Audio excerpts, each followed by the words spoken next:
इस लोकसभा के उम्मीदवार राजकुमार जी को हमने मालाएं पहना करके स्वागत किया और ये माला कोई मामूली मालाएं नहीं है, ये एडवांस में भारत आदिवासी पार्टी के लोकसभा उम्मीदवार की जीत की माला है। ये सांसद की माला हम लोगों ने पहनाई और ये माला झूठी नहीं पड़ेगी।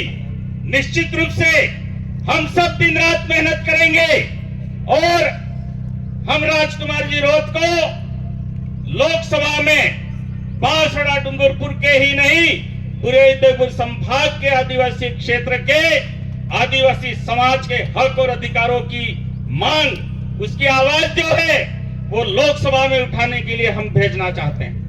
और इस अवसर पर हम लोगों ने ये अनुसूचित आरक्षण महासम्मेलन आयोजित किया। साथियों, आरक्षण पर पिछले 75 वर्षों से कांग्रेस और भारतीय जनता पार्टी के आदिवासी लोग भी बोलते रहे हैं और पिछले 10 वर्षों से भारतीय जनता पार्टी और कांग्रेस का एक संयुक्त संगठन आरक्षण मंच के नाम से या मिशन 73 के नाम से आदिवासियों को गुमराह करने के लिए जनसंख्या के अनुपात में आरक्षण की मांग कर रहा था। लेकिन वह जो झूठा फरेबी आदिवासियों को गुमराह करने वाला जो संगठन था, उसका मुखिया आज कांग्रेस पार्टी की सदस्यता ग्रहण कर चुका है और आरक्षण मंच जो झूठा था, आदिवासियों के साथ विश्वासघात कर रहा था, भारत आदिवासी पार्टी और आदिवासी परिवार के बढ़ते हुए संगठन को रोकने का प्रयास कर रहा था, षड्यंत्र कर रहा था, उसका खुलासा हो चुका है। और अब आरक्षण मंच और मिशन 73 के नाम से जितने भी लोग काम कर रहे थे, वो आज इस मैदान में भारत आदिवासी पार्टी के साथ है।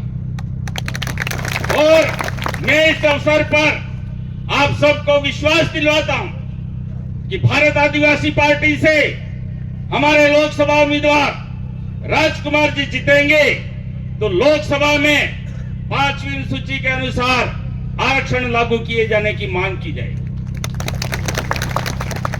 कई सारे लोग ये पूछते हैं कि 5वीं अनुसूची के अनुसार आरक्षण क्या है।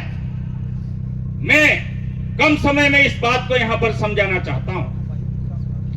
5वीं अनुसूची के अनुसार आरक्षण का मतलब होता है आदिवासी क्षेत्र में आदिवासियों के 100% आरक्षण का अधिकार। 5वीं अनुसूची के अनुरूप आरक्षण का मतलब यह होता है। कैसे होता है?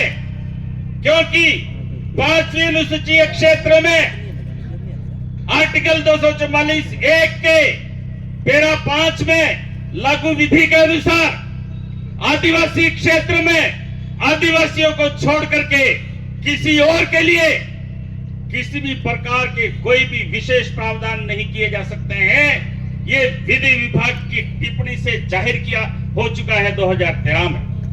लेकिन कांग्रेस पार्टी के महेंद्रजीत सिंह मालवीय ने हमारे आदिवासियों का 100% जो आरक्षण का अधिकार है, उस आरक्षण का गैर आदिवासियों के साथ में सौदा किया और हमारे आदिवासियों के हक का आरक्षण बेचना और आरक्षण आदिवासियों का बेच करके और उन्होंने वोट लेकर के कांग्रेस से 2-3 बार मंत्री बने और आदिवासी क्षेत्र में आदिवासियों के नाम का जो करोड़ रुपया आता है, वो करोड़ रुपया डकार करके आज ईडी और आदिवासी पार्टी की गिडी दोनों से डर करके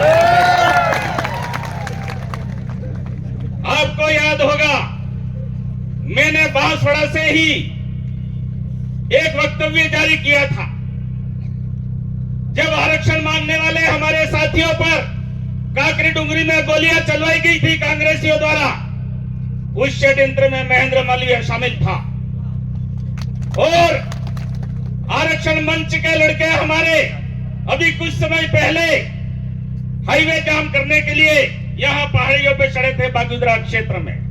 उस समय हमारे कई सारे आदिवासी बेरोजगारों को और हमारी बहनों को महेंद्र मालवीय ने जेल में डलवाया और उस समय एक बैठक आयोजित की थी। उस समय मैंने श्राप दिया था कि आदिवासियों के हक और अधिकार को, आरक्षण को बेचने वाला महेंद्र मालवीय, तू किसी भी हालत में विधानसभा का चुनाव नहीं जीत सकता है। कौन जीतेगा ये मैं नहीं कह सकता हूं, लेकिन तू कम से कम नहीं जीत सकता है। ये मैंने चांद, सूरज और धरती माता को साक्षी मान करके उसको श्राप दिया था। लेकिन आप लोगों की कमजोरी की वजह से वो जीत गया। लेकिन मेरे चांद, सूरज और धरती माता, इस कुदरत ने न्याय किया, उसकी बुद्धि भ्रष्ट की और आज उसको खुद को त्याग पत्र देकर के और भारतीय जनता पार्टी, ये मेरे चांद, सूरज और धरती माता ने एक मौका दिया है हम सब लोगों को कि उस आरक्षण खोर और आदिवासी समाज के गद्दार को हमें ये जो विधानसभा में त्याग पत्र कुदरत ने दिलवाया है, उस त्याग पत्र दिलाने के बाद में दोबारा उसको लोकसभा और विधानसभा की दहलीज देखने नहीं देनी। ये संकल्प हम सबको करना है। अगर ये जीत गया तो आदिवासी समाज को बेच करके खा जाएगा। 5,000 करोड़ रुपया आदिवासी समाज के नाम का आया, उस रुपये को खा करके और ये ईडी के डर से आज नरेंद्र मोदी की गोद में जाकर के बैठ गया। लेकिन आदिवासी समाज को संकल्प करना है कि हमारे भाई बहनों के हिस्से का रुपया खाने वाला, हमारे बेरोजगारों के हिस्से का आरक्षण बेचने वाला जो है, उसको अब हम कभी भी लोकसभा और विधानसभा देखने नहीं देंगे। ये बात कहते हुए मैं अपनी बात को विराम देता हूं। सब भाई मेरी बात सुनने के लिए जोहार। जय आदिवासी, जय भीम।